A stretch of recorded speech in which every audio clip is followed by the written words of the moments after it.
चलो, अच्छा कौन कौन से मेथड हमने देखे थे?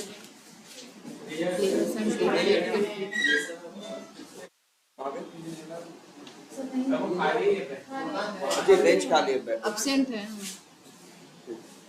तो हम लोगों ने कौन कौन से मेथड देखे थे? Clear, send keys, click, get text, get attribute, is enabled, और एक और था कौन सा? हाँ अच्छा,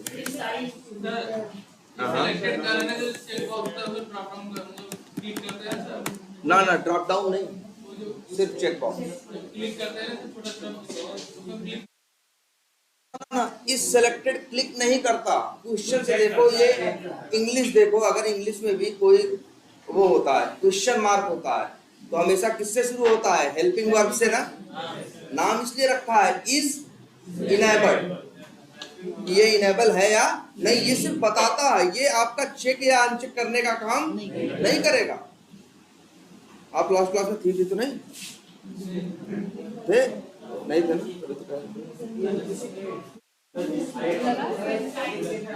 और एक मेथड और था इज डिस्प्लेड, ठीक है, और ये मेथड भी क्या देता था? ट्रू। हाँ, ना ना इज डिस्प्लेड मेथड था, ये देता था क्या? ट्रू या फॉल्स। हाँ बूलियन, दो कंडीशन थी। अगर वो डिस्प्ले हो रहा है तो डिस्प्ले होने के लिए भी ये जरूरी है कि वो सोर्स कोड में हो। ऐसा नहीं है कि वो एलिमेंट पेज सोर्स में HTML में है ही नहीं और आप XPath दे रहे हो, तब पहली बात तो देखो इस डिस्प्लेड मेथड किसका है? ये सारे मेथड किसके हैं? वेब एलिमेंट के।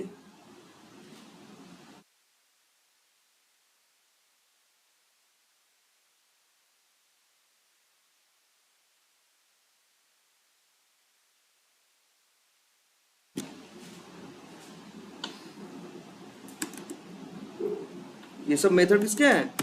Web element. और वेब एलिमेंट कब मिलता है?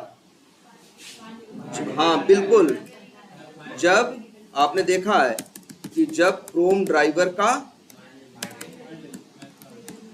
का एक ऑब्जेक्ट बनाते हैं, इसके बाद एक मेथड कॉल करते हैं क्या? फाइंड एलिमेंट, तब ये क्या देता है? Web element. इसके मेथड ये सारे। और है इज डिस्प्लेड, और कौन सा बताया था? एक बिल्कुल, एक मेथड बताया था गेट साइज, है ना। अब गेट साइज का क्या मतलब है? ये क्या बताता है? उसकी किसी भी एलिमेंट की लेंथ एंड विड्थ, सॉरी हाँ लेंथ नहीं, sorry height and width. Height हमेशा किस तरह से होती है? वर्टिकली होती है, ये वर्ड याद रखो, क्या होती है? वर्टिकली। और इसके बाद हॉरिजॉन्टल होता है, ठीक है। तो गेट साइज एक मेथड है, ये भी देखा था ना, सब लोगों ने ट्राई करके देखा था कि नहीं? किसी भी एलिमेंट का, ऐसा नहीं जिसका XPath हमने लिखा था उसी का, किसी भी एलिमेंट का ये क्या करेगा? आपको साइज देगा। साइज डायरेक्ट दे देगा? नहीं, डायमेंशन क्लास का ऑब्जेक्ट देगा। क्या देगा? डायमेंशन क्लास का ऑब्जेक्ट, याद है ना। और फिर वो रिटर्न करेगा क्या? नहीं, अब देखो डायमेंशन क्लास का ऑब्जेक्ट देगा। अब डायमेंशन क्लास का ऑब्जेक्ट मिल गया, अब अगर उसको किसी वेरिएबल में रखे, या देखो ऐसे लिखते हैं, चलो अच्छा एक चीज, एक पुरानी चीज फिर रिकॉल करते हैं। ये देखो,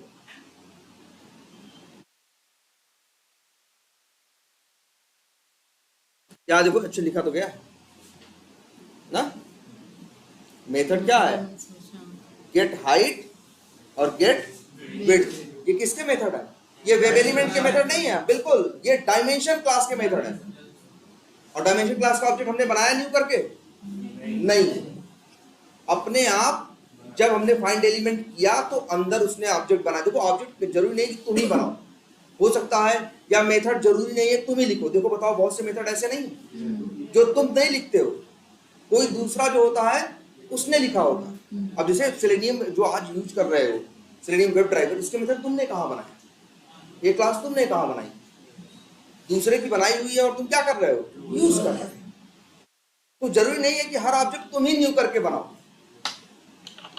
तुम किसी का कोई मेथड कॉल कर रहे हो और वो मेथड क्या रिटर्न कर रहा है, ऑब्जेक्ट।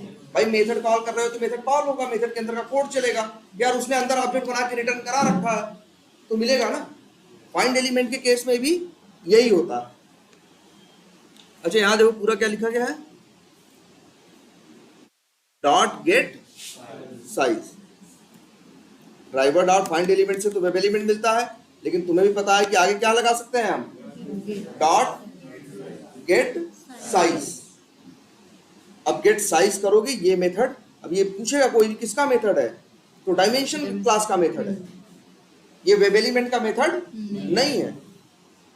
अब आगे डॉट लगाओगे तो डायमेंशन के मेथड आए। हमने आगे डॉट, अच्छा ऐसा भी कर सकते थे, देखो डॉट, भाई अब डॉट लगाओ किसके मेथड आएंगे, ये तो बताया तुम लोगों को ना।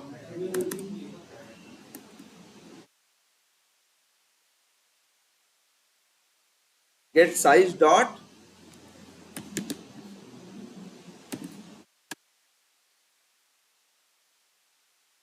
Gate height. अब देखो एरर दे रहा है ना, क्योंकि अब क्या कॉल कर लिए हो तुम, dot get size dot get height.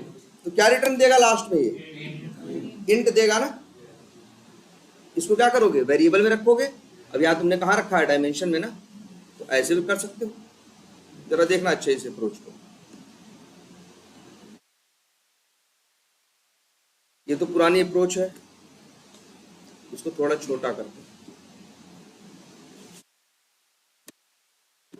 दिख रहा है पूरा। अब एक काम करते हैं, अभी तो ये एरर दे रहा है, एक काम करते हैं कि ये तो पुरानी वाली अप्रोच है, इस तरह से कर रहे हैं।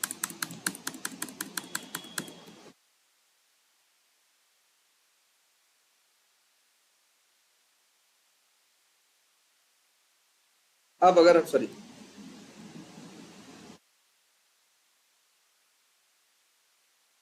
अगर यही काम हम ऐसे भी कर सकते हैं, by driver dot find element लिखोगे dot get size dot get height, ये मिल गया क्या, इंट। इंट मान लो वेरिएबल का नाम क्या रख दिया, HDHT कुछ भी रख दिया, और इसका नाम रख दिया WDTH, और गेट हाइट की जगह क्या कॉल कर लिया, गेट। अब बताओ कौन क्या सही है, ऊपर वाला या नीचे वाला। तो अच्छा तो बताओ इस समय हम कौन सही है, दोनों अपने अपने जगह सही मतलब क्या होता है। तो अब हमें बताओ, वही तो समय है, बताओ कौन सही है। क्या नाम है तुम्हारा, हैं? क्या नाम क्या है तुम्हारा, हाँ से तब बताओ कि ये जो चल रहा है, ये लिखा हुआ है, तो ये 2 लाइनों में 89-90 में भी वही काम किया है, और ये 3 लाइनों में भी वही काम किया है, कौन सा काम सही है। भाई देखो फिर याद कर रहे हैं, अगर किसी ऑब्जेक्ट को बार बार यूज करना है तो नया नया ऑब्जेक्ट बनाने का मतलब नहीं है ना। तो उसको एक वेरिएबल में रखो और इसके बाद उसे क्या करो, आगे यूज करो। तो ये नहीं कर, ये यूज करना, ये अप्रोच सही नहीं है आप। तो अच्छा गेट हाइट और विड्थ, अच्छा तुम लोग याद करो जब पहले पढ़ाया जाता था तो एक ग्राफ भी आता था ना, 6वीं 7वीं 8वीं में क्या होता था, एक पे होता था ग्राफ पेपर या ऐसी कुछ बात होती थी, या कोई चीज है जैसे ये है, कोई भी पहले ये पता है कि जो सामने दिख रहा है ये क्या है, 2 डायमेंशनल। 2 डायमेंशन का मतलब इसके पास क्या है, हाइट है, लंबाई है, और क्या है, चौड़ाई। ठीक है, इवन इसीलिए गेट साइज आपको इसी फॉर्मेट में दे भी रहा था, लेकिन हाँ जो लंबाई चौड़ाई देता है वो सेंटीमीटर मिलीमीटर में नहीं देता, किसमें देता है, पिक्सल।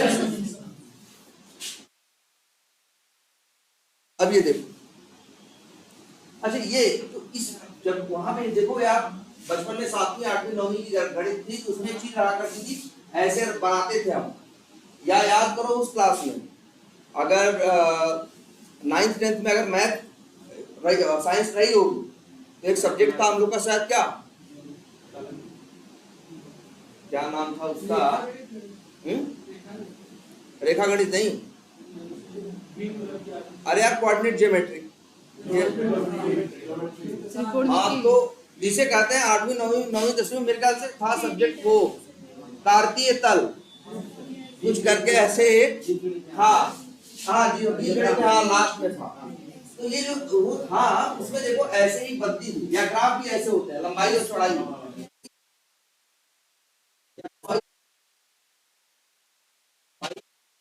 हाँ और ये क्या हो गए तल, ठीक है।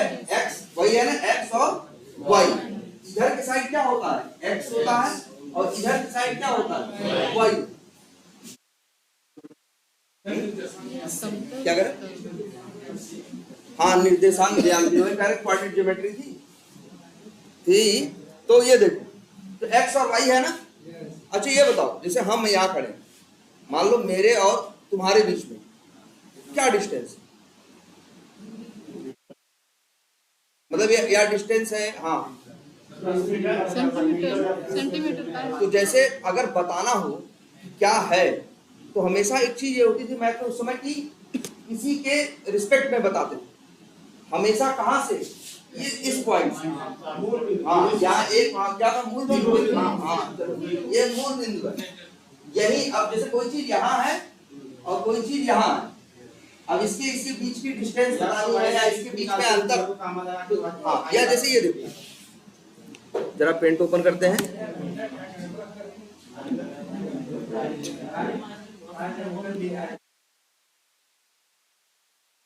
सही कह रहा है। ये देखिए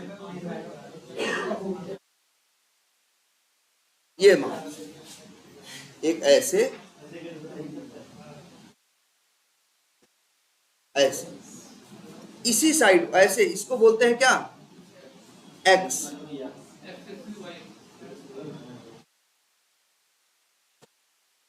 ये क्या हो गया,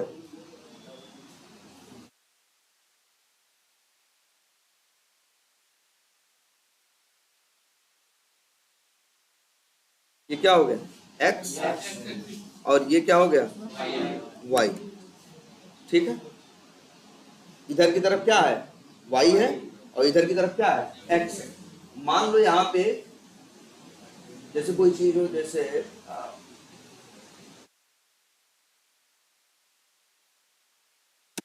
ये एक पॉइंट। अब अगर इससे हम पूछें, अगर हम पूछें कि इसकी लोकेशन क्या है तो वाई, हाँ तो जब भी लोकेशन की बात करते हैं तो क्या होता है, यहाँ पॉइंट से लेके इधर और इधर अगर हम इसकी लोकेशन पूछे कोई क्या है तो तुम बताओगे कुछ ऐसा, ये सीधा कहाँ आएगा। एक बार लाइन खींच के देख लेते हैं,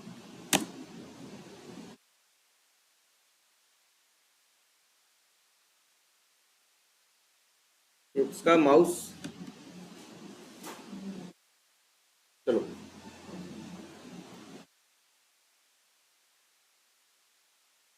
समझो इसको यहां और यहां। अगर इससे कोई पूछेगा तुम्हारी इसकी पोजीशन क्या है, लोकेशन क्या है, तो बताओगे क्या। जैसे मान लो इधर, मान लो अगर हम उसमें बात करें, उस सेंटीमीटर मिलीमीटर में बात करें तो हो सकता है कहो कि 20 सेंटीमीटर या 25 सेंटीमीटर इधर, और हो सकता है 20 सेंटीमीटर इधर। हाँ तो हाँ बिल्कुल, अगर हम इसकी पोजीशन की बात करें उस पॉइंट की, तो पोजीशन कहेगी मान लो ये 25 है और ये क्या है 35 है, तो 25, 35। मैथ में इस तरह से चलता है, ऐसे नहीं चलता है और एक बात सीधे ही बात, ऐसे नहीं। एक मैथ है तो गुणा भाग करेगी ना, तो उसकी जिम्मेदारी है कि वो आपको सही और एग्जैक्ट आंसर दे। तो एग्जैक्ट इसकी लोकेशन क्या है 25 और 35 को लोकेशन कभी भी नापते हैं कैसे, कोई भी चीज हो, पहली बात तो है एक जगह जहां से नापते हैं, एक पॉइंट जो क्या है आपके लिए रेफरेंस पॉइंट है, जो सेंटर पॉइंट है यहाँ। तो अब यहां से इस तरह से बताओ, ये इसकी क्या है लोकेशन, जानते हो। मान लो एक वेब पेज दिख रहा है, यहां पे ये लिखा है ना डाउनलोड ऐप, इसकी लोकेशन क्या है, क्या दिख रहा है ये, इसकी लोकेशन क्या, क्या ये फ्री ऑनलाइन लिखा हुआ है, इसकी लोकेशन क्या।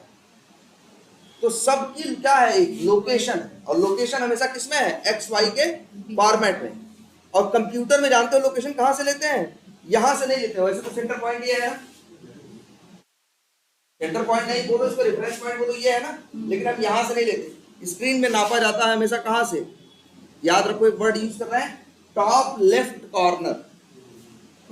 टॉप मतलब ऊपर है, लेफ्ट मतलब इधर है, और क्या है, कॉर्नर है ना। तो टॉप लेफ्ट कॉर्नर से अगर हम कहें इसकी लोकेशन क्या है, तो ये जो डिस्टेंस है, ध्यान से देखो, ये वाली माउस मेरा देखो, ये क्या है, एक्स है, और ये वाली क्या है, वाई। अगर सेलेनियम से पूछोगे इसकी लोकेशन क्या है, या हम बात करेंगे जहां पे वर्क करने की, तो इसकी लोकेशन क्या है, तो हम क्या बताएंगे, इसके एक्स और वाई कोऑर्डिनेट की वैल्यू बताएंगे। हम बताएं किसी को पूछे कोई पोजीशन क्या है, तो हम क्या बताएंगे, एक्स और वाई की वैल्यू। और वो एक्स और वाई की वैल्यू क्या होगी, वो टॉप लेफ्ट कॉर्नर से जितना इधर होगा वो क्या हो गया, एक्स, और ऊपर से जितना हो गया नीचे की तरफ वो क्या हो गया, वाई।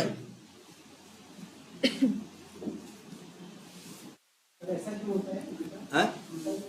मतलब देखो, इनको वो था, इनको बनाना था, तो इन्होंने यहां से स्टार्ट किया। जरूरी नहीं है यहां से भी कर सकते, हाँ दोनों तरफ सही है, लेकिन बात ये नहीं है तुम सेलेनियम टू यूज कर रहे हो। अगर सेलेनियम का कोई मेथड तुमको ये चीज देगा तो वो अपने हिसाब से देगा। हाँ भाई, उसका है कि हम यहां से। तो देखो इसी वजह से हम तो कहेंगे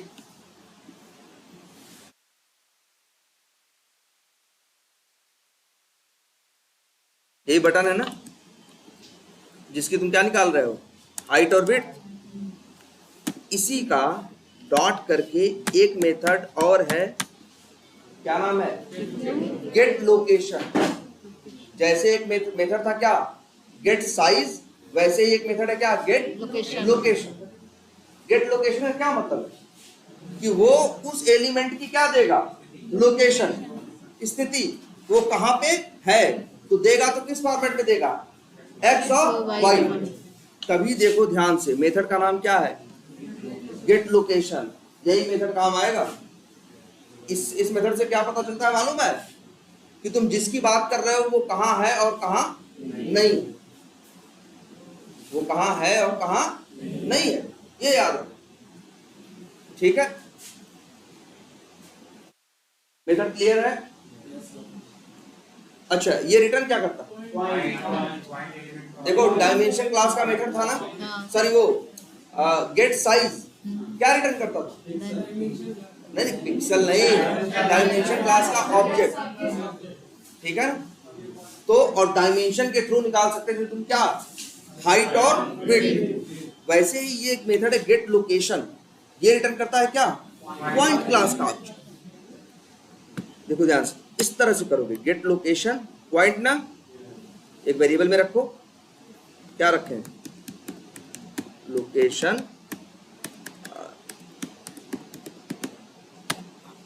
है ना। अब एरर दे रहा है ना, यहाँ क्या लिखें, स्ट्रिंग लिख दें, पॉइंट, बिल्कुल। अब यहाँ दो ऑप्शन है, कौन सा यूज करना चाहिए, दूसरा वाला। देखो ऐसा तुम्हारे साथ होगा क्योंकि जावा के साथ ऐसा नहीं, तुमने सेलेनियम यूज कर रहे हो तो बस सेलेनियम की वो है, जार है। जावा के अंदर और सैकड़ों जार ऑलरेडी पड़ी हैं, और चाहो तो जितनी मन करे उतनी क्या कर सकते हो, यार बिल्ड पाथ करके ऐड कर लो और क्या कर सकते हो, यूज कर सकते हो। तो ऐसा कभी कभी होगा कि तुम्हारे सिस्टम पे जो जावा है उसके पास दो ऐसी जार हैं जहां पे क्लास का नाम क्या है, सेम, और दोनों उसके साथ क्या है, अटैच्ड है। इसीलिए दे रहा है तुम्हें ऑप्शन कि बताओ भाई क्या इंपोर्ट करना, java.awt वाला या वो इस देखो, और org.openqa.selenium वाला, तो कौन सा करना है, ऊपर वाला कर देते तो वो मेथड था, वो ऑब्जेक्ट था जो सेलेनियम वालों ने नहीं बनाया था, किसी दूसरी जार वालों ने बनाया था। उनका भी पर्पस रहा होगा, कहीं के लिए रहा हो सकता है वो काम करे, और मोस्ट ऑफ द चांस है कि वो काम करेगा नहीं। ठीक है।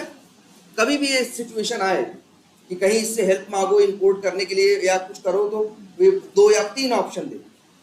तो इसीलिए देखो, जब भी कोई जार होती है तो जार में पैकेज का नाम होता है ना। जैसे यहाँ पे क्या था, org.openqa.selenium। तो इससे समझ में आ जाता है हाँ मेरे काम का ये है नाम से। अब डॉट लगाए, अब किसके मेथड आएंगे? डॉट लगाने पे किसके मेथड आ रहा है आप बताइए? डॉट लगाने पे किसके मेथड आ रहा है? पॉइंट के, बिल्कुल परफेक्ट, क्योंकि ये वेरिएबल क्या है? पॉइंट टाइप का है, तो डॉट लगाओगे मेथड किसके आएंगे? पॉइंट। अब इसके पास देखो इवन एक मेथड है गेट एक्स और एक है क्या गेट वाई। दोनों मेथड क्या देते हैं? इंट। तो गेट एक्स कॉल करोगे तो मिल जाएगा, ये इंट दे रहा है ना, तो लिखो इंट एक्स वैल्यू।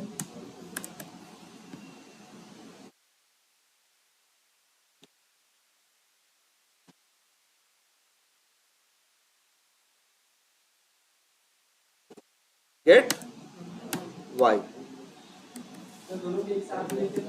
एकदम गलत हो जाएगा। हमको पता था आप ये सवाल पूछेंगे, हम वेट कर रहे थे, लेकिन बिल्कुल गलत हो जाएगा।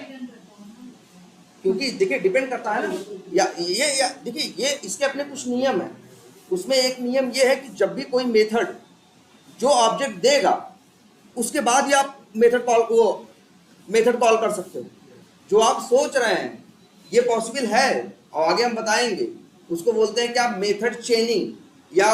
या मेथड चेनिंग भी नहीं, आगे हम बताएंगे एक कंसेप्ट आपको, तो वहां ऐसा होगा और हम लोग को आगे जरूरत पड़ने वाली है 2-3 क्लास। बिल्कुल पॉसिबल है ऐसा, लेकिन मनमानी नहीं, उसके लिए कुछ स्पेशल करेंगे इसलिए वो चीज पॉसिबल होगी। ऐसा नहीं कि वो ऐसा होता है भाई, गेट एक्स है तो सीधी बात है इंट दे रहा है ना, तो डॉट लगाओगे कोई मेथड आ ही नहीं सकता। जावा का ये फिक्स नियम है कि जब भी कोई जो ऑब्जेक्ट, भाई देखो नियम स्टेप वाइज चेंज नहीं हो सकते ना, नियम स्टेप वाइज चेंज नहीं हो सकते। कोई भी सब्जेक्ट हो या कोई भी लैंग्वेज हो, देखो एक्स वाई वैल्यू और वाई वैल्यू मिल गई। अब चाहो तो तुम क्या कर सकते हो?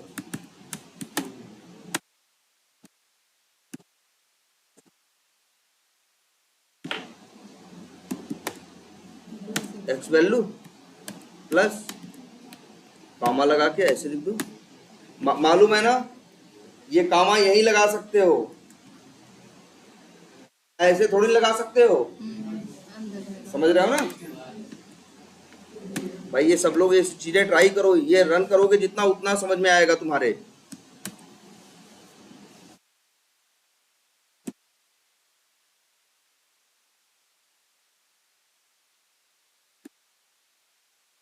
चाहो तो, और ये जानते हैं एक चीज, ब्रेक पॉइंट, अगर यहाँ क्लिक कर दो, डबल क्लिक कर दो तो आ गया छोटा सा।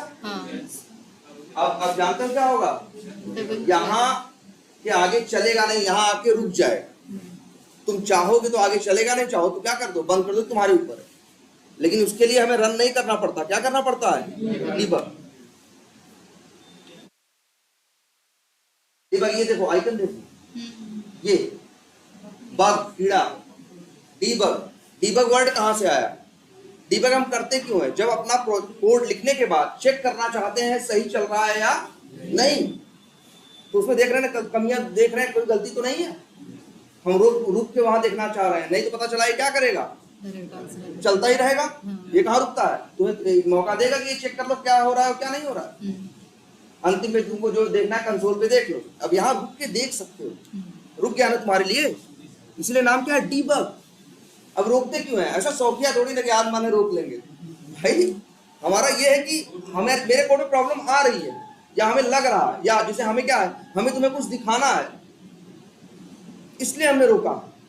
लेकिन अगर तुम्हारे भी कोई प्रॉब्लम नहीं आ रही, कोड में सब कुछ सही चल रहा है, देख लिया, डिबग करके देख लिया, अब इसके बाद क्या करोगे? रन करो।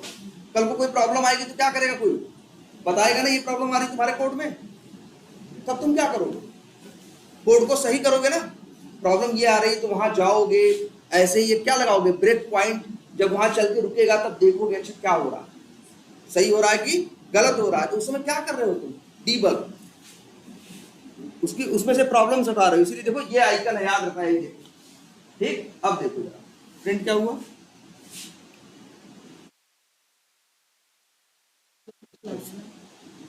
सो भी क्या है 641 और 168 कहां से, मतलब क्या है, किसकी बात कर रहा है? इसकी ना। x क्या है 641, मतलब ये डिस्टेंस कितनी है 641, और ये डिस्टेंस कितनी है 168। ये देखो, नहीं नहीं नहीं, ये किसके लिए है? ओके सॉरी, इसके लिए है, सर्च नाउ के लिए। ये एक्स पाथ हम लोग हाँ चेक ही नहीं किए, देखो कहाँ बेसिक यूज है। ये एक्स पाथ है ना, ये ऊपर वाला, जानते हो ना एक्स पाथ चेक कर सकते हो अपना, अपना एक्स पाथ लो। हम लोग भूल गए, लेकिन ये किसके लिए है? सर्च नाउ के। तो बताओ अब सर्च नाउ की लोकेशन, मतलब ये वाली लोकेशन देखो ध्यान से, यहां से यहां वाली, ये यहां से यहां वाली, ये 641 है, ऊपर से नीचे वाली कितनी है 168। ये इसकी लोकेशन। हाँ बिल्कुल, हमेशा सिस्टम पे बात होगी तो किसमें होगी? पिक्सेल्स। यहाँ मिलीमीटर सेंटीमीटर ये सब नहीं चलेगा। ये 641 पिक्सल, अगर कहां से, इस टॉप लेफ्ट कॉर्नर से, ये यहां से, सॉरी नहीं यहाँ, सॉरी हाँ जहां से स्टार्ट होगा यहां से, तो ये कितनी है 641। हाँ निकालते क्यों? हाँ ये भी सही क्वेश्चन है। निकालते इसलिए है क्योंकि हमें ये चेक करना होता है कि मेरी चीज सही जगह आ रही है कि नहीं। कल को ऐसा तो नहीं सर्च नाउ यहां से उड़ के यहां आ जाए, अगर आ गया तो गलती है ना। तो हम देखना चाह रहे हैं कि मेरा सर्च नाउ उसी लोकेशन पे आ रहा है जहां डिसाइडेड है, टेढ़ा मेढ़ा तिरछा मिर्चा नहीं हो रहा है, उसकी साइज वही आ रही है हम जो चाहते हैं। इसलिए गेट साइज यूज करते हैं ये चेक करने के लिए उसकी लंबाई चौड़ाई क्या है, सेम है। मान लो कल को सर्च नाउ इतना बड़ा आने लगे तो क्या वो डिफेक्ट नहीं है ना? उसी डिसाइडेड है ना भैया इतना लंबा इतना चौड़ा होगा। तो कई जगह टेस्ट केस में लिखा होगा कि भैया ये देखना इसकी लंबाई चौड़ाई चेक करो इतनी आ रही है कि ज्यादा आ रही है। किसी कहीं और टेस्ट केस में ये लिखा होगा ये चेक करो कि उसकी लोकेशन ये आ रही है। मान लो यही सर्च नाउ यहां से खिसक के यहां आ जाए तो उसकी लोकेशन बदल जाएगी ना, तब तो एक्स की वैल्यू कम हो गई ना। अगर मान लो ये खिसक के सर्च नाउ यहां से यहां आ जाए तो क्या होगा, एक्स की वैल्यू बदल गई ना पोजीशन, तो एक्स की वैल्यू गलत आएगी ना। इसीलिए निकालते हैं कि इसको फिर क्या कर सकें, अपने एक्सपेक्टेड और एक्चुअल से क्या कर सकें, मैच कर सकें। याद रख लेना ये गेट टेक्स्ट, गेट एट्रीब्यूट और ये डायमेंशन और ये क्या है लोकेशन, ये कब यूज होते हैं, इनको क्यों यूज करते हो, क्यों यूज करोगे बताओ। ये क्लिक कर देते हैं, कुछ वैल्यू डाल देते हैं, एप्लीकेशन में से कुछ वैल्यू लेके आते हैं। इनका यूज हमेशा वैलिडेशन या टेस्टिंग के पॉइंट ऑफ व्यू से होता है। पहले ये वर्ड क्लियर करो, हमने क्या बोला, वैलिडेशन या उसके टेस्टिंग के पॉइंट ऑफ व्यू से, जहां हम एक्सपेक्टेड और एक्चुअल को क्या करते हैं, मैच करते हैं। कभी भी याद कर लेना ये बेवजह नहीं निकाले जाएंगे। जब भी गेट हाइट गेट विड्थ ये कुछ भी किया जाएगा तो इनका एक ही पर्पस होगा, क्या, इनको कहीं से क्या करना, मैच करना। और ये क्या कर रहा है बताओ। अच्छा गेट टेक्स्ट क्या करता है, इनर टेक्स्ट की वैल्यू लेके आता है, कहीं क्लिक कर देता है, कहीं से पहुंचा देता है, कुछ कर देता है, कुछ नहीं करता ना। और अच्छा मान लो तुमने इनर टेक्स्ट की वैल्यू ले ली तो क्या करोगे भैया, घर ले जाओगे। हम 3 लाइन का कोड क्यों लिखे हैं, इसीलिए ना कि इसको हम क्या करें, मैच करें कि ये सही आ रहा है या गलत आ रहा है। ये लाइनें जहां भी आएंगी जो कुछ लेके वैल्यू एप्लीकेशन से उठा के आ रही होंगी, उनका मैक्सिमम यूज क्या होगा, हमेशा टेस्टिंग के पॉइंट ऑफ व्यू से। इज इनेबल्ड मेथड क्यों यूज होगा, सोचो भाई। ट्रू फॉल्स देता है, क्या इज इनेबल्ड क्या करता है, कुछ करता है, नहीं करता ना, कुछ करता है इज इनेबल्ड मेथड। वो भी जब कहीं आएगा तो कहीं कहीं ना कहीं मैच करने के उससे यूज होगा, कुछ वेरीफाई कुछ मैच करने में ही यूज होगा, उसके अलावा उसका कोई यूज नहीं। इस डिस्प्ले सोच लो, वो भी वही करता है। कुछ करके कौन दिखाता है? Clear, click, send keys. ये लोग कुछ जाके करते हैं, लेकिन ये लोग नहीं करते, तो इनको क्यों यूज करोगे? तो सिर्फ इसीलिए टेस्टिंग के लिए, वैलिडेशन के लिए। और आखिर बताओ ये कोड क्यों लिख रहे हो? बस इसलिए क्या चलता हुआ दिखने लगे ऑटोमेटिकली? टेस्टिंग के लिए लिखवा रहा कोई हमसे ना। तो तुम्हारे हर टेस्ट केस में ढेर सारे क्या होंगे? वैलिडेशंस होंगे, जहां इफ एल्स से तुम चीजें क्या कर रहे होगे? मैच कर रहे हो। जैसे देखो यहाँ किया है, ऐसे भैया यहाँ भी लगेगा। ये यूज कर रहे हो ना, जब अभी तो तुम बस चलाने के लिए कर रहे हो, लेकिन जब कंपनी में काम करोगे तो जब भी इसका यूज करोगे तो इफ एल्स में फिर इसे क्या करोगे? मैच करोगे कि भैया ये सही है या गलत है। सही है तो पास है, गलत है तो क्या है? फेल है। सेम ऐसे ही यूज इसका भी होगा, लोकेशन का भी। हाँ बोलो। वैलिडेशन क्या है? वैलिडेशन, वेरिफिकेशन, टेस्टिंग सब क्या है? पर्यायवाची। वैलिडेशन क्या है? पर्यायवाची नहीं है, पर्यायवाची तो सिनोनिम है। वैलिडेशन जो है, टेस्टिंग, वैलिडेशन, वेरिफिकेशन, ये 3-4 वर्ड याद रखो यार, इतने दिन से पढ़ रहे हो। वेरिफिकेशन, टेस्टिंग, क्या कर रहे हो? हाँ, इनका मीनिंग एकदम एग्जैक्ट सेम नहीं है, लेकिन इनका मीनिंग काफी हद तक क्या है? सेम है। जैसे वेरिफिकेशन, हम कहते हैं ना कुछ वेरीफाई करो, हम कहते हैं ना कुछ जांच करो, क्या वो भाई हैं?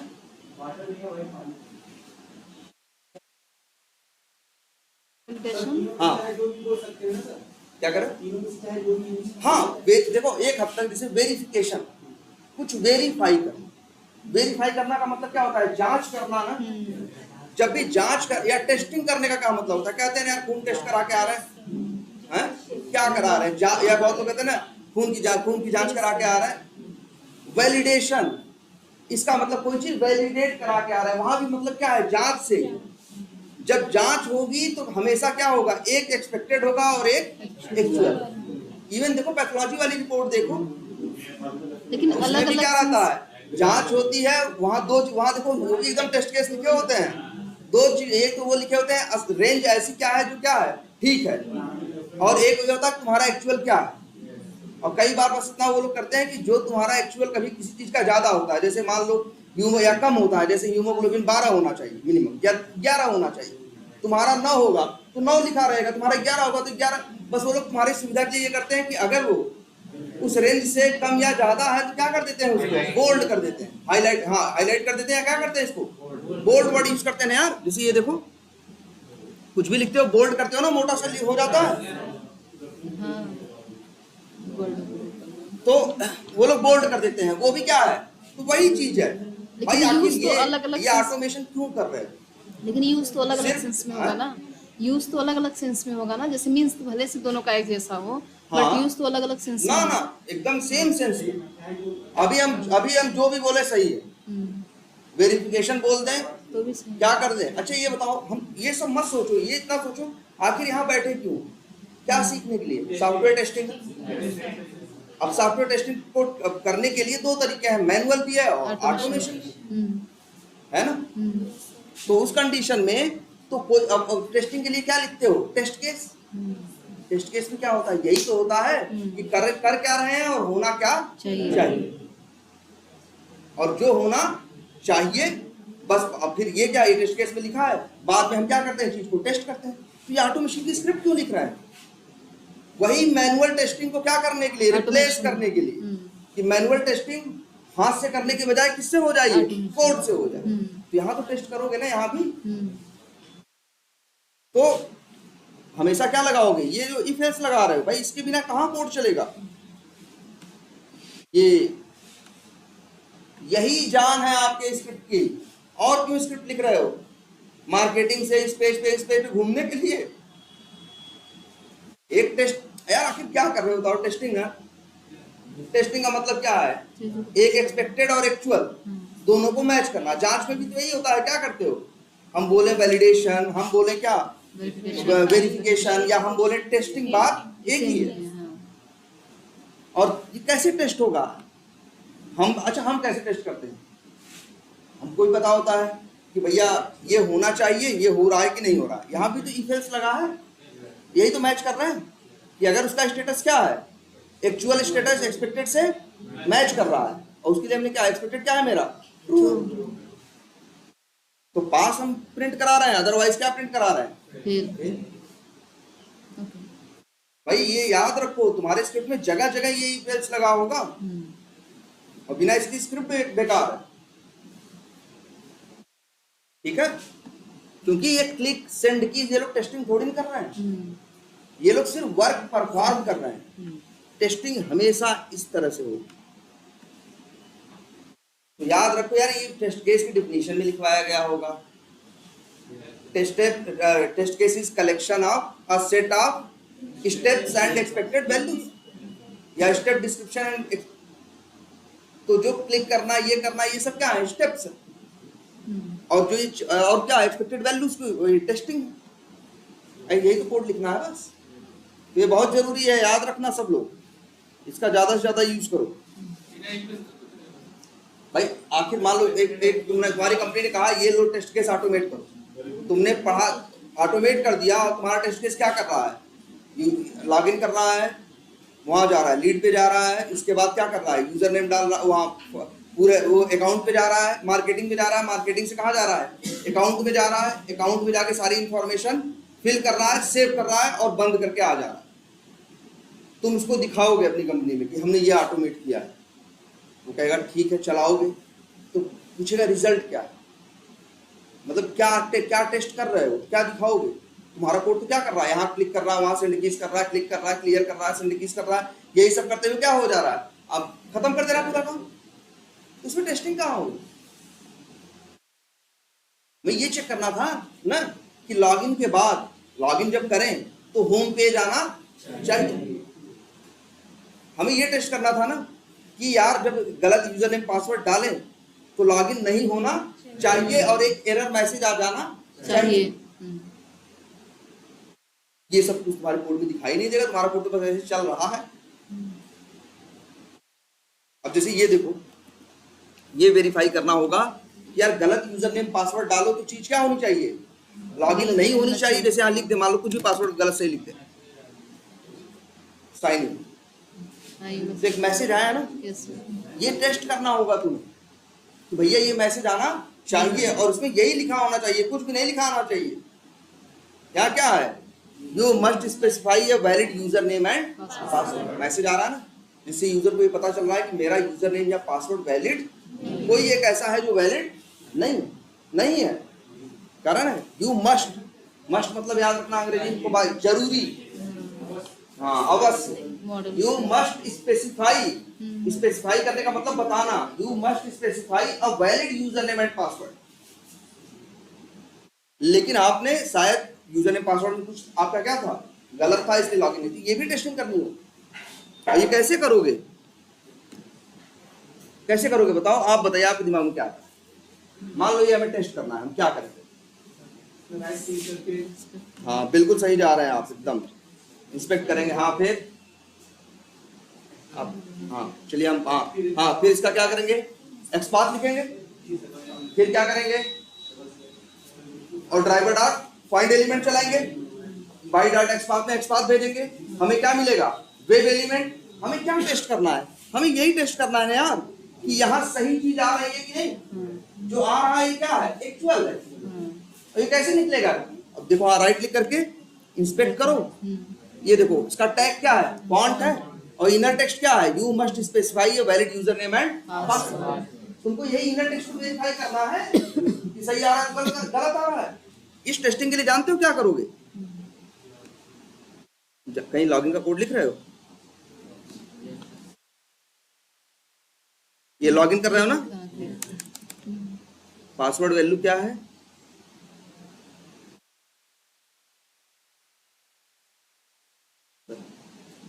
पासवर्ड क्या डाले हो, चाहे यूजर नेम एडमिन डाले हो, पासवर्ड एडमिन, गलत सही डाल दे हम, अब लॉगिन होगा नहीं होगा ना। अब क्या आएगी, एरर, इसकी भी टेस्टिंग करनी है, एरर आ रही है कि नहीं, और एरर में सही मैसेज तो भाई क्या करोगे, राइट क्लिक, अब इसको इंस्पेक्ट करोगे,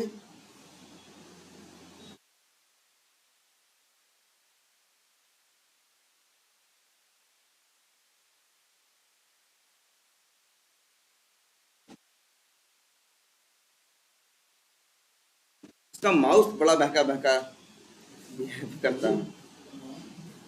ये देखो इसका टैग क्या है, फॉन्ट है, कलर क्या है, एक एट्रीब्यूट क्या है कलर, वैल्यू क्या है ब्राउन, और क्या है इनर टेक्स्ट। क्या करें इसको आइडेंटिफाई करने को, अब कोई एट्रीब्यूट तो नहीं है, फिर क्या दिख रहा है हमें, ब्राउन ना, तो control F double slash, XPath कैसे लिखते हैं, font @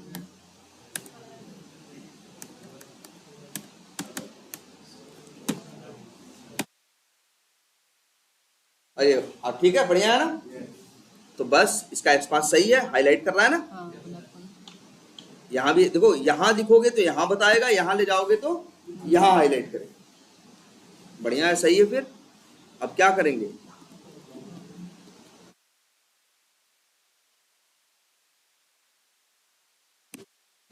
driver dot find element by dot XPath ऐसे डॉट मेथड क्या गेट। अच्छा अब ये बताओ, जो इसमें लिखा है वो कहाँ से आ रहा है, इनर टेक्स्ट से ना इसके पास, तो उसको निकालने के लिए क्या करते हो, गेट टेक्स्ट। अब ये मेथड क्या देता है, स्ट्रिंग ना, और गेट टेक्स्ट किसका मेथड है, वेब एलिमेंट का। और ये हो गया क्या, सपोज कर लिख देते हैं क्या, एरर MSG मैसेज टेक्स्ट। अब चाहे तो यहाँ इफ एल्स में क्या करता, और ये तो हो गया मेरा क्या, हम तो कहेंगे ये जो एप्लीकेशन से उठ के आता है वो क्या होता है, एक्चुअल ना। यार जब भी टेस्टिंग करोगे तो दो चीज होगी, जैसे तुम गए अपना ब्लड का टेस्ट कराने, उसके पास एक्सपेक्टेड है ना कि हीमोग्लोबिन इतना होना चाहिए। अब तुम्हारा खून निकाल के देखेगा एक्चुअल क्या कितना है, फिर देखेगा मैच करेगा, अगर मैच नहीं करेगा तो क्या कहेगा, रिजल्ट पास है, अदरवाइज क्या कहेगा, फिर ऐसे ही होता है ना। तो वैसे ये क्या है, जो निकाल के एप्लीकेशन से ला रहे वो, और एक्सपेक्टेड तो तुम खुद बताओगे। जैसे क्या है, स्ट्रिंग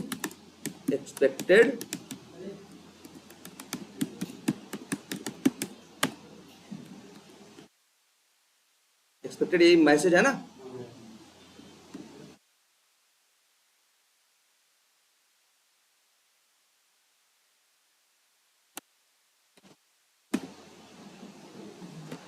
अच्छा तुम लोगों को रिंकू सर ने स्ट्रिंग क्लास के मेथड बताए हैं ना, ये एक्सपेक्टेड है। अच्छा ये बताओ क्या यूज करें, आप टेस्टिंग करने के लिए क्या यूज करते हैं, इफ, फिर क्या लिखते हैं, एक्चुअल डॉट इक्वल्स। देखो दो मेथड है ना, एक है इक्वल्स बताया हुआ सर ने, जो मैच करता है, दोनों मैच कर रहे हैं स्ट्रिंग की, नहीं। एक है इक्वल्स इग्नोर केस, ये मैच करता है लेकिन ये केस का ध्यान नहीं देता, छोटा बड़ा होगा तो भी कहेगा ठीक है, ठीक है। लेकिन अगर जैसे ये देखो, अच्छा एक्चुअल में क्या आएगा, एक्चुअल में वही आएगा ना जो यहाँ लिखा है। यहाँ क्या है, फालतू का स्पेस है कि नहीं, बोलो। जब गेट टेक्स्ट करेगा तो इनर टेक्स्ट लेके आएगा कि नहीं लेके आएगा, और जब इनर टेक्स्ट लेके आएगा गेट टेक्स्ट करके तो कितना लेके आएगा, यहां से यहां तक ना, तो उसमें ये फालतू का स्पेस भी आएगा ना। तो एक्चुअल की वैल्यू कुछ और आएगी, और एक्सपेक्टेड में स्पेस है नहीं है ना, यू के पहले और पासवर्ड के बाद, और एक्चुअल में है। तो जब ये मैच करेगा तो क्या ये मैच करेगा, जानते हो, और क्या दिखाएगा, फेल, कि मैसेज, ये कहेगा मैसेज गलत आया, क्या कहेगा, मैसेज गलत आया। सोचो, जबकि मैसेज तो सही है ना, गलती कहाँ है, स्पेस की ना। या तो ऐसा करते हम भी, यहाँ क्या लगा देते, स्पेस लगा देते, तब क्या होता, या हम यहीं से क्या कर देते, यहीं से कॉपी पेस्ट करो। लेकिन इसमें तो एक ही स्पेस थोड़ी ना है, बहुत कुछ है ना। देखो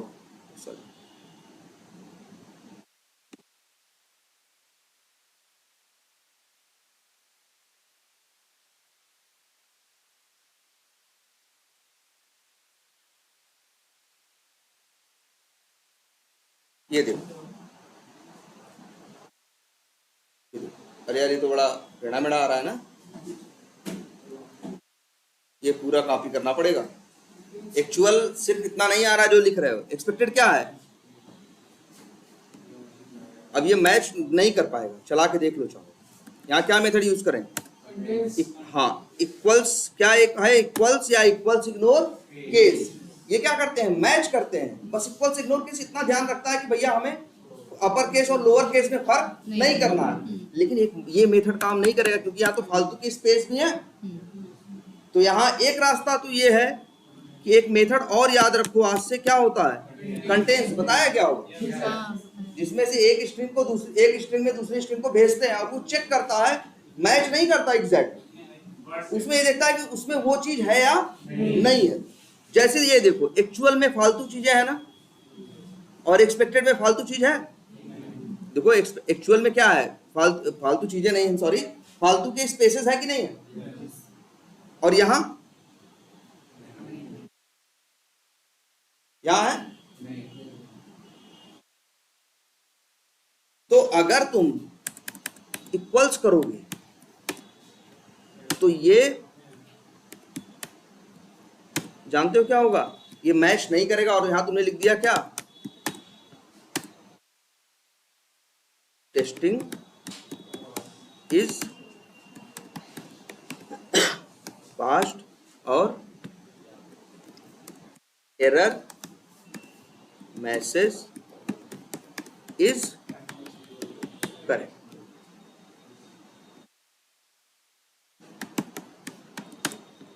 else testing is failed, error message is incorrect. हो गया ना। अब चलाओगे तो क्या होगा, चला के देखते हैं।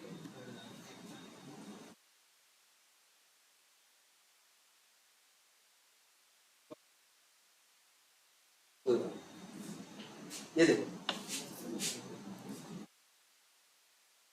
बेसिक यूज का मेथड कौन सा है, मेन, और ये लाइन नंबर कौन सी है, 83। देखो सब बता रहा है।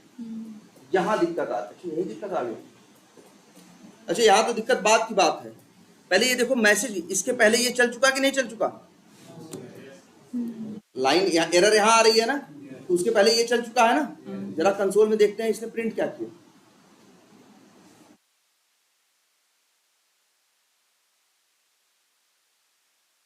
Testing is passed, error message is correct. देखते हैं जरा, ये इक्वल्स है। जरा एक बार रन करके देखते हैं। अच्छा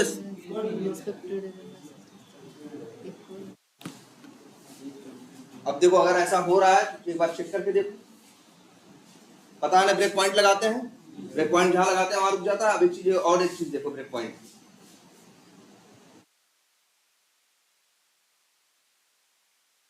ये देखो, अब ये मैच होके बताएगा ना पास या फेल। तुम ये देखो, ब्रेक पॉइंट लगा हुआ है ना, इस वेरिएबल में क्या है तुम देख सकते हो। ये बड़ी अच्छी क्वालिटी से समझना, ये बहुत अच्छी चीज है कि हमको जब नहीं समझ में आता क्या हो रहा है, क्यों पास हो रहा है, क्यों फेल हो रहा है, गलत है या सही है, कंफ्यूजन होती है, तो वहां पे ब्रेक पॉइंट लगा देते हैं, जिससे कोड वहां क्या हो जाता है, रुक जाता है, और वहां चेक कर लेते हैं। अब चेक कैसे करोगे, वेरिएबल देख रहे हो ना, कर्सर ले जाओ, बस बता रहा है। अच्छा एक्चुअल में वो फालतू के स्पेस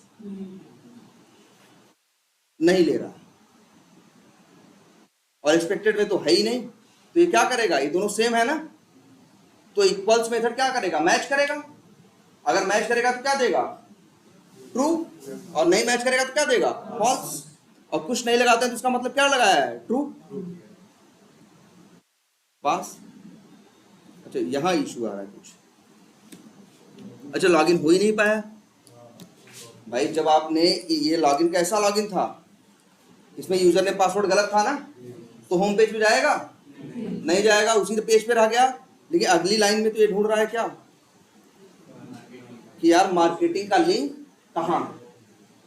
भाई कोड तो इतना काम करके आगे बढ़ा, वो ढूंढ रहा है मार्केटिंग का लिंक कहाँ है, जब लॉगिन हुआ ही नहीं होम पेज खुला ही नहीं तो मार्केटिंग का लिंक कहां से मिलेगा? इसलिए देखो यहाँ पे एक्सेप्शन आएगा।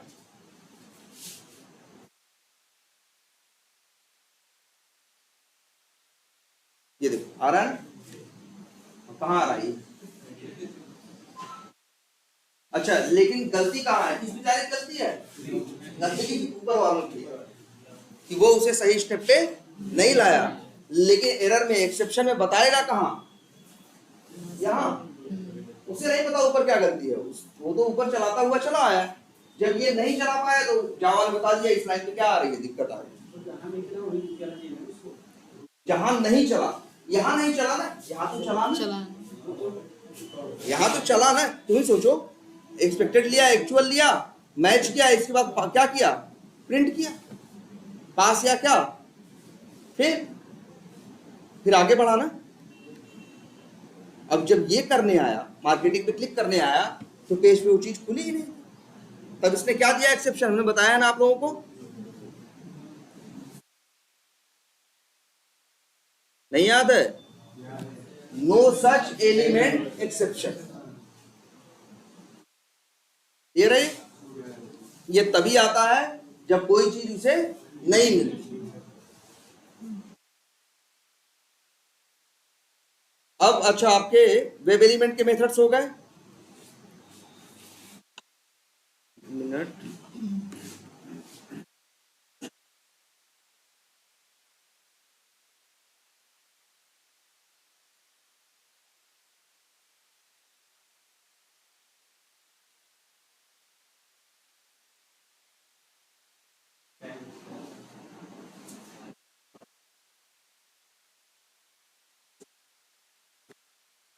ठीक है, ये आपके अभी कॉमन मेथड्स हैं जो हमें यूज करने हैं।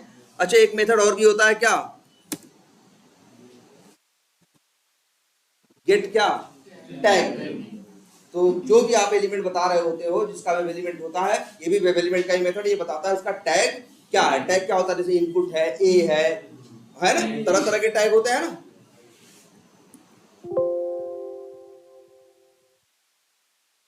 तो इतना क्लियर है? अब वेब एलिमेंट पे काम कर लोगे पूरा। अब लेकिन हाँ, साथ में ये मेथड यूज करो तो फिर से उन्हें क्या करो? मैच करो।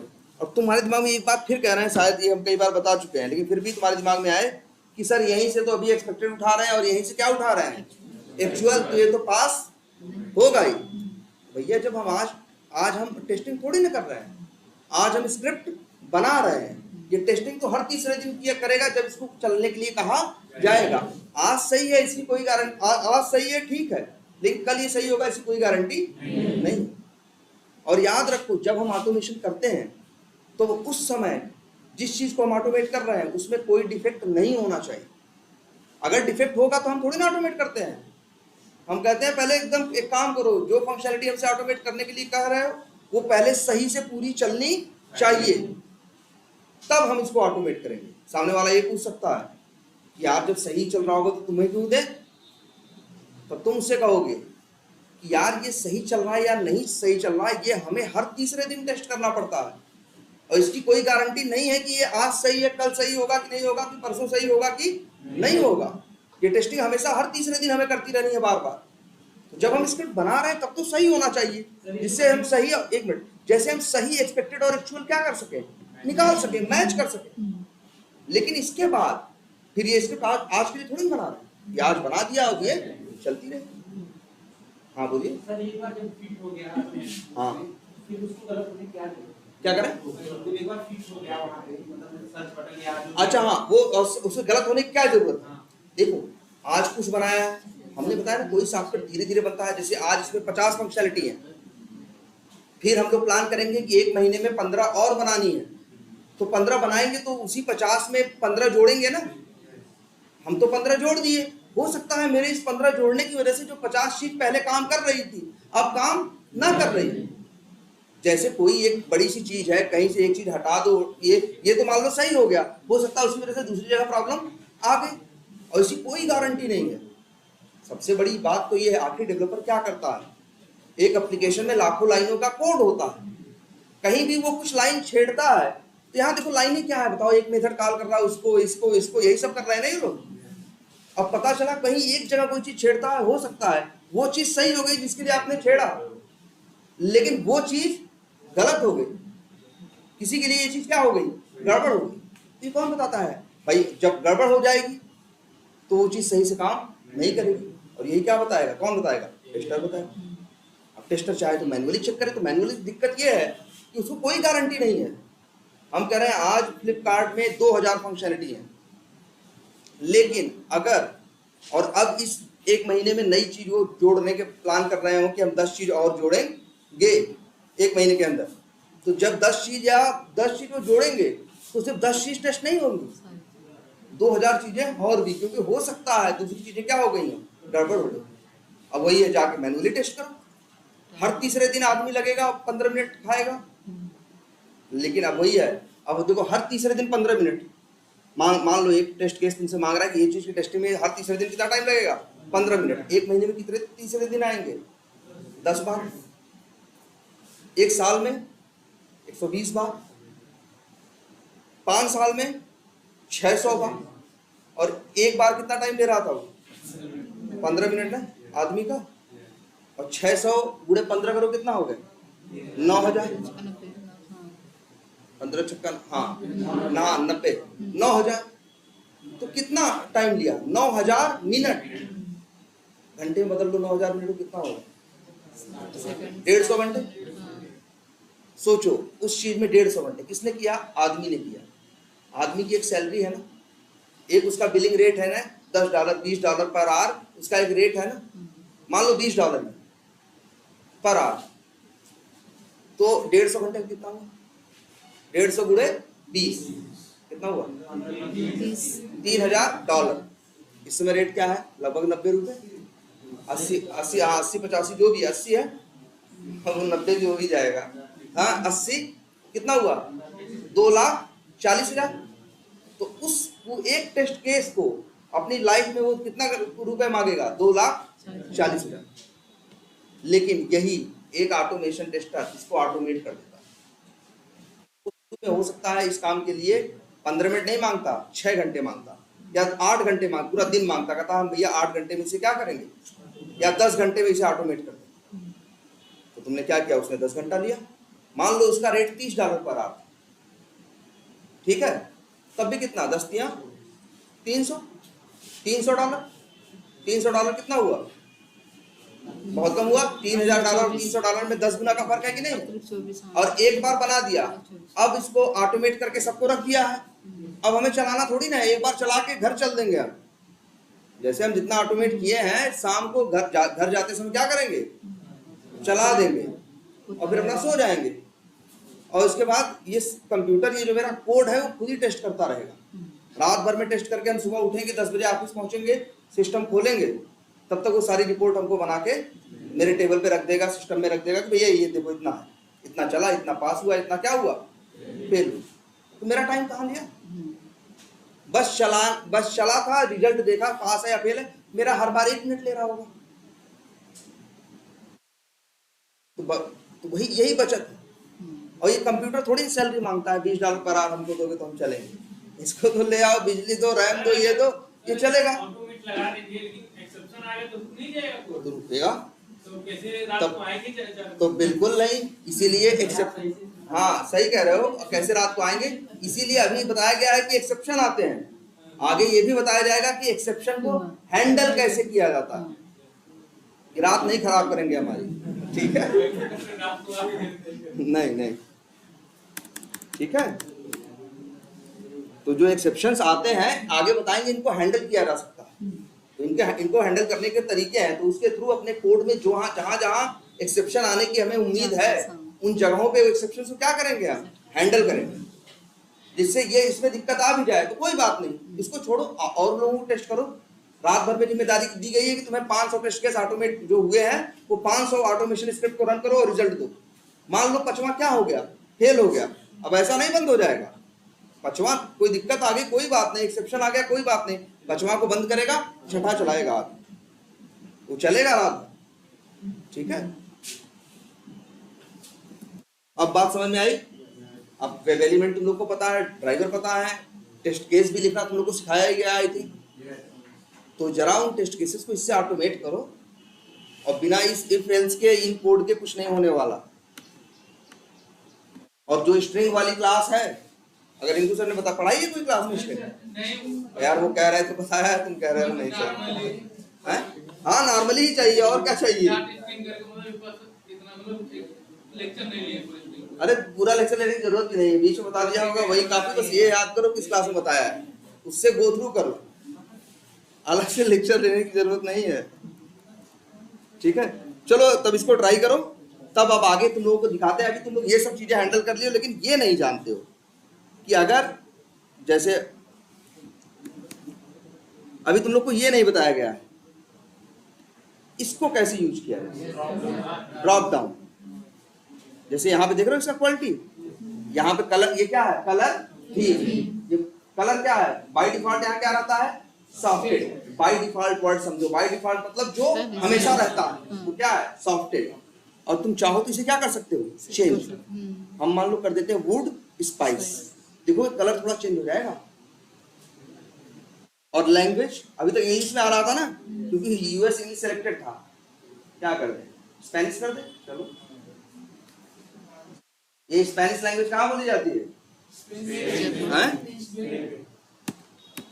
स्पेन में नहीं भाई, ये लैंग्वेज का नाम ऐसा है लेकिन स्पेन में नहीं बोली जाती, ये साउथ अमेरिका की कंट्रीज बोलती हैं। ठीक है, स्पेनिश देखो तभी, हाँ ठीक है। ईएस है, वो लोग स्पेनिश को स्पेनिश ऐसे नहीं लिखते, ईएस ई से स्टार्ट करते हैं, स्पेनिश पढ़ते हैं, ये अलग लैंग्वेज है। ये देखो लॉगिन हो जाओ, आ गया। ये अंग्रेजी तो नहीं लग रही है हमें कहीं से ना, ये सब वर्ड क्या पोर्टाडा, ये सब क्या वर्ड है स्पेनिश वर्ड। हाँ मार्केटिंग होता है, एक आध वर्ड मिल जाते हैं हमारी हिंदी और उसके नहीं मिल जाते, कि कुछ वर्ड ऐसे होते हैं जो क्या होते हैं हिंदी में भी वही बोलते हैं और अंग्रेजी में भी वही मैच कर रहा है। बाकी हाँ देखो ये हो गया ना। देखिए यार, ये जैसे सीआरएम हमने बनाया, मान लो हम सीआरएम बनाने के बाद मेरे अपने कई कस्टमर्स को ये हम बेचना चाहते हैं, और मेरे कई कस्टमर्स जो है क्या है अलग अलग भाषाएं बोलते हैं। तो वो लोग क्या है, जैसे अब ये देखो 8 लैंग्वेज में बना हुआ है, तो 8 भाषा जानने वाले इस पे काम कर सकते हैं। ऐसा भी हो सकता है ना कि मान लो हम कोई चीज करवा रहे हैं, अपने सीआरएम पे काम करवा रहे हैं, या अपने सीआरएम मेरे सीआरएम को लोग यूज कर रहे हैं और मेरे एम्प्लॉय पूरी दुनिया में। भाई ऐसी हैं कंपनियां बहुत ना, जो बिजनेस हर जगह करती है ना, इस देश में भी इस देश में भी है, तो क्या वो हर देश के लिए अलग अलग सीआरएम बनवाएंगे? जैसे मान लो टाटा ही अपनी कार 10 देशों में बेचती होगी, तो क्या करें वो? अब ऐसा थोड़ी ना कि 10 सॉफ्टवेयर बनवाएगी, सॉफ्टवेयर एक ही होगा लेकिन उसके 10 अलग अलग वर्जन बनवा देगी ऐसे लैंग्वेज वाले, हर लोग अपना। और वही चीज जिसमें जो खोलना चाहेगा उसको खुलेगा, वही साइट है, वही सब कुछ है। एक आदमी लैंग्वेज सेलेक्ट कर लेगा क्या इंग्लिश, तो उसके लिए वो काम किसमें खुलेगा इंग्लिश में। कोई करेगा क्या स्पेनिश, तो उसके लिए खुलेगा वही चीज क्या स्पेनिश। हो सकता है उसको अंग्रेजी नहीं आती, या हिंदी और अंग्रेजी में सॉफ्टवेयर नहीं दिखते तुम्हारे इंग्लिश तो हाँ नहीं इंग्लिश सेम रहती है ना, लेकिन जैसे जैसे जैसे मान लो ये है, मान लो तो हमारी भाषा हिंदी है, हिंदी में कोई चीज गया तो अंग्रेजी तो वेंट है ना। अब गया अंग्रेजी हिंदी में भी लिखा सकता है GAYA, ये वैसे लिख रहे हैं, लेकिन अब उससे थोड़ी ना हो गया कि गया अंग्रेजी वर्ड में लिखा गया। यहाँ तुमको जो दिख रहा है, और नहीं एक चीज ये भी देखो तुमको भाई, देखो ये जो लैंग्वेज है स्पेनिश इंग्लिश एक दूसरे से मिलती जुलती है। देखो अंग्रेजी में कहाँ ऐसे होता है, A के ऊपर कहाँ डॉट रहता है ना। और अभी इसी में नहीं, तुम सब छोड़ो यार, तुम अपना जीमेल उठा के देखो, जीमेल कम से कम दुनिया में हर आदमी यूज करता है गूगल ना। जीमेल में तुम्हें सैकड़ों लैंग्वेज का ऑप्शन खुलेंगे, हिंदी से लेके सब खोलो खुलेगा, लेकिन क्या सॉफ्टवेयर बदल जाता है? चीजें वही रहती हैं। ऐसा थोड़ी ना है कि कोई गूगल पे पिक्चर देखने लगेगा और कोई गूगल पे सर्च करेगा। यार गूगल पे सर्च चाहे हिंदी वाला हो वो भी करेगा, वो क्या करेगा हिंदी में करेगा। तो ये चीज है जो भी है। यहाँ देखो लॉग आउट होता है, यहाँ क्या लिखा था पता नहीं क्या लिखा था। और तो इसलिए कह रहे हैं कि ये ड्रॉप डाउन कैसे मैनेज करते हैं, कैसे किसी ड्रॉप डाउन से वैल्यू सेलेक्ट करनी है। जगह जगह तुमको ड्रॉप डाउन मिलते हैं, जैसे कोई फॉर्म भरते हो तुमसे पूछता है कंट्री का नाम, ऑप्शन देता है। स्टेट का नाम क्लिक करते हो खुलता है, उस पर क्लिक करते हो ना, उसे क्या बोलते हैं? अब इसके नीचे ये जान लो, 2-3 वर्ड है वो लिख देते हैं। ड्रॉप डाउन, और इसी को क्या बोलते हैं? Select box. कई लोग इसी को एक और नाम दे देते हैं, कॉम्बो बॉक्स, और कई लोग इसी को नाम दे देते हैं लिस्ट बॉक्स। अब इसे कितने नाम है? 4 नाम। जहां लिख जाए समझ जाना, बात इसी की हो रही है कि एक डिब्बा सा होगा, वहां क्लिक करोगे तो ढेर सारे क्या आएंगे? ऑप्शन आएंगे। इसमें जो चाहो यहाँ लिखना नहीं है, क्या कर लो? सेलेक्ट करो।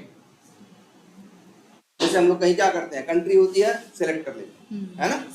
जैसे कहीं हमें अपना स्टेट सेलेक्ट करना होता है तो 28 या 30 आते हैं, उसमें से क्या कर लेते हैं? सेलेक्ट कर लेते हैं। ये देखो, तो इसी को ड्रॉप डाउन भी बहुत लोग बोलते हैं। बहुत लोग इसको क्या बोलते हैं? ड्रॉप डाउन क्यों बोलते हैं? कि क्लिक करो तो नीचे की तरफ, तो नीचे की तरफ ना एक ड्रॉप डाउन, इसीलिए इसको ड्रॉप डाउन बोलते हैं। क्लिक करोगे तो ड्रॉप मतलब नीचे की तरफ एक बॉक्स खुलेगा, ड्रॉप डाउन बॉक्स बोलते हैं। बहुत से लोग क्या बोलते हैं? सेलेक्ट बॉक्स, क्योंकि इसमें कोई वैल्यू सेलेक्ट करते हैं ना, भाई नाम रख देते हैं लोग अपने हिसाब से। कुछ लोग क्या बोलते हैं? Combo box. कॉम्बो का मतलब क्या होता है? पूरा नहीं होता है। हाँ, जो नहीं, जोड़ा भी मत कहो। कॉम्बो का मतलब हो गया, कॉम्बो में कई चीजें हो सकती है। जोड़ा का मतलब तो पेयर हुआ ना। कॉम्बो मतलब जहाँ कई एक चीजें क्या हो, एक साथ हो, उन्हें क्या बोलते हैं? कॉम्बो। इसीलिए इसको कई लोग क्या बोलते हैं? Combo box. और कई लोग इसको क्या बोलते हैं? List box. वो लोग इस हिसाब से बोलते हैं यार खोलो, क्लिक करो तो लिस्ट ही तो खुल रही है, और उस लिस्ट में से एक सिलेक्ट कर लेते हैं। वो लोग नाम क्या रख दिए हैं? List box. लेकिन बात ये क्या हो रही है? सेम।